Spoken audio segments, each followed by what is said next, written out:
Mos a donné aux Grecs une écriture, ni la forme des lettres, ni le nom des lettres, ni la phonétique des lettres ne viennent du cerveau d'un Européen.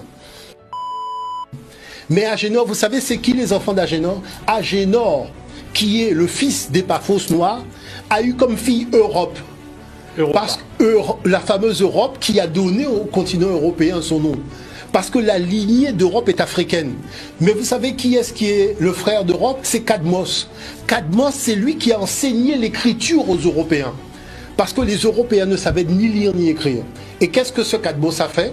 À l'époque, Cadmos était parti pour léguer l'écriture qu'il avait héritée d'Égypte. Et regardez une chose, je vais vous dire le débat que j'ai eu à la Sorbonne sur la question. Parce que là, on rentre dans du sérieux. Vous imaginez que lorsqu'il part donc pour transmettre le savoir de l'écriture en Europe, les Grecs même reconnaissent que ce n'est pas aux Européens qui venaient d'arriver qu'il est venu enseigner ça. Il était venu enseigner ça au Pélage. C'est pour ça que les Grecs appellent l'écriture les lettres pélagiques.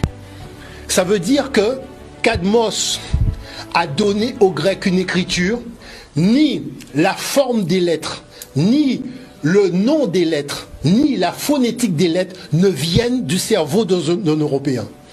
Et c'est pour ça que vous prenez n'importe quelle science et vie, vous allez voir que sur l'Europe, il n'y a pas d'écriture. Vous voyez, il n'y a pas d'écriture antique, parce que l'Europe n'est pas un continent d'écriture, comme le reconnaît la Bibliothèque nationale de France.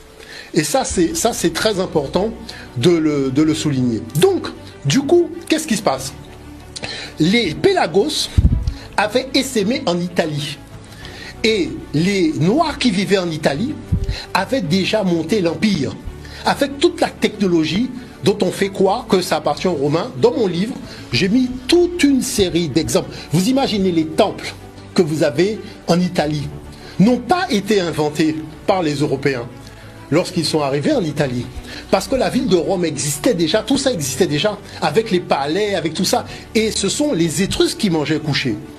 C'est-à-dire que quand on vous parle de ce peuple-là qui a inventé le latin, parce qu'ici, vous avez des gens, quand ils parlaient latin, ils ont l'impression qu'ils ont quitté le monde nègre pour évoluer vers le monde blanc, alors que des gens qui sont au Congo et qui parlent Kikongo, Chiluba, quand ils apprennent aux jeunes dans les facultés européennes à parler le latin, qu'est-ce qu'ils découvrent? En fait, ils parlent Kikongo. Et c'est pour ça que les linguistes même européens, qui se sont penchés sur la question, ils ont reconnu, et c'est la génétique qui est venue trancher cette affaire, en montrant que, mais en fait, ils font pas partie de l'ADN des Indo-Européens, c'est un ADN de gens qui étaient déjà là.